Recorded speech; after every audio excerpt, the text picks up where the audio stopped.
It's 2018 and our use of technology continues to improve every day. The topic of interest today is robotics in healthcare, particularly with the elderly. The developments in the areas of robot applications for assisting the elderly as well as their carers has raised some issues around our moral values of human care. So, what kinds of ethical issues are faced when we provide robots in the healthcare of the elderly? And how do some people feel towards this? Should we be concerned about the use of robots for elder care? On today's segment, we will be exploring these questions through some research as well as having some of our viewers share their opinions on the matter. Senior researchers Jana Pavainen and Jari Paronen from the University of Tampere have a paper that investigates the discussion of the body.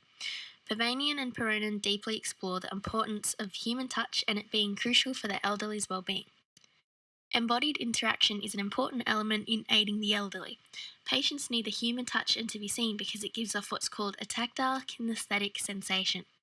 This certain sensation stimulates feelings of affection, delight, safety, and pleasure. These certain needs have given light on the practice of embodied care and its importance with the moral values of human care. The use of assistive robot care for the elderly may reduce the amount of human contact that the elderly have. It could increase the feeling of a lack of control over their lives. There is an example within this research report where it explains how a nurse would shower a resident in a nursing home. So the patient will feel the temperature of the air and the water as well as the force the nurse uses while wiping her skin. Moods can be sensed through gestures, postures, and looks, allowing the nurse to adjust her actions. A robot might measure the temperature to react accordingly, however they wouldn't be able to comprehend the overall situation. There are aspects of the body, such as being touched by others or being seen by others, that seem to be especially important to the well-being of older people. However, the right to be touched by others is not explicitly addressed by human rights or principles or moral ethics.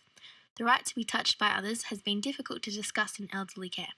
This could be a possible cue for robots. So the message here is that the use of robots may reduce the amount of human social contact that the elderly experiences. Without completely ruling out the idea of having robot carers, the idea of considering them as an extension of the nurse's body has had much better reactions.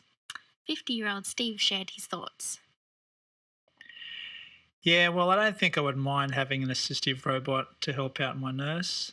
The shortage of nurses in hospitals and homes we have could definitely use these robots to their advantage.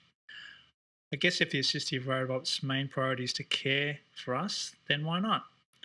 I'd rather that than they'd be left for a few hours needing a shower or something.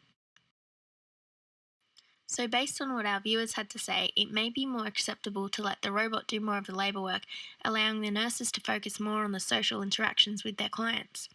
While the robot takes care of the hard physical work, the nurse can touch the client, supporting their movements during the lifting or carrying action.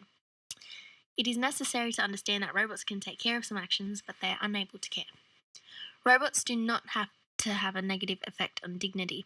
Instead, they can promote social relations and help caregivers and clients find a more profound, embodied connection. Amanda and Noel Sharkey from the University of Sheffield discussed several positive outcomes that robots have to offer. These outcomes meet with the physical and mental welfare of the elderly patients. Sharkey states that assistive robots can help overcome problems of mobility and improve the elderly's reliance on the busy care staff. Assistive robots could remind when medication should be taken, be cautious of health problems as well as safety risks.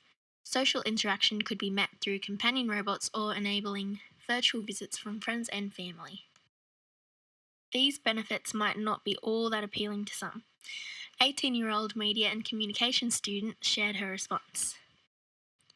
Well, technology is ever growing, so there is no doubt these robots will soon come into action. I'm not sure whether I would enjoy having a robot by my side of my nurse. I don't think I would feel very comfortable with it just yet, especially if it's only new. I can't imagine all the malfunctions it might have. But like anything, I guess it just takes getting used to. As long as the actual nurse would still be there, I would be fine. The quality of life should always be put ahead of convenience to the system of care. Considering just how much robots should be allowed to restrict the behaviours of humans is a difficult question to answer, but being able to recognise the problems that may arise with robots in this particular field would be the first step to guarantee their introduction will not diminish the well-being of seniors. Perhaps the next step to recognising these problems would be to implement rules and guidelines to follow. Having a consultation with patients and their families to make sure that they're okay with the arrangement may avoid some of the concern that we mentioned earlier. A 21-year-old marketing major student, Lindsay, had an interesting point to further this. Maybe the actual robot developers could take more of a sensitive design approach. So robots could have a rule where they'd have to first ask for permission before they get to interact with the patient.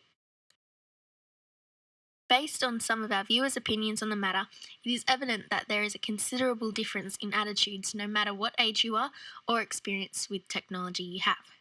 Based on some of the research we have spoken about today, we can see that robot care does have its benefits.